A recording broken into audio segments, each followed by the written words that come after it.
ஒரு வரையறையை கொடுக்குறாங்க. அப்போ இந்த சட்டமன்றம் எதுக்கு, நாடாளுமன்றம் எதுக்கு அப்படிங்கிற ஒரு கேள்வியையும் வந்து நாம் தமிழர் கட்சி சீமான் அவர்கள் வைத்திருக்கிறாங்க.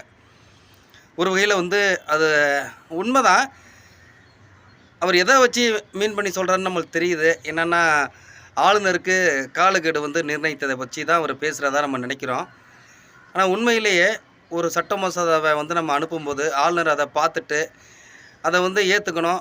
இல்லன்னா திருப்பி அனுப்பணும். ஏதோ ஒண்ணு செய்யணும். அத வச்சுக்கிட்டு கிடப்புல போறதுன்றத நம்ம ஏத்துக்க முடியாது. அப்போ அதுக்கு வந்து இது எல்லாருக்கும் தெரியும். இந்த போராட்டங்கள் தமிழக அரசுக்கும், ஆளுநருக்கும் பிரச்சனை போய்க்கிட்டே தான் இருக்கு. இது எல்லாருக்கும் தெரிஞ்சது தான்.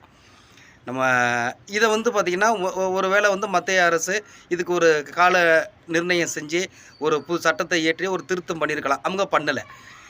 அப்ப இத வந்து சகிச்சுக்கிட்டே இவங்களால வாழ முடியும் அப்படிங்கிறதுனால தான், உச்சநீதிமன்றத்துக்கு போய் திமுக அரசு வாதாடி, ஒரு ஒரு கால நிர்ணயம் செஞ்சிருக்காங்க. அதாவது 1 மாசத்துலேருந்து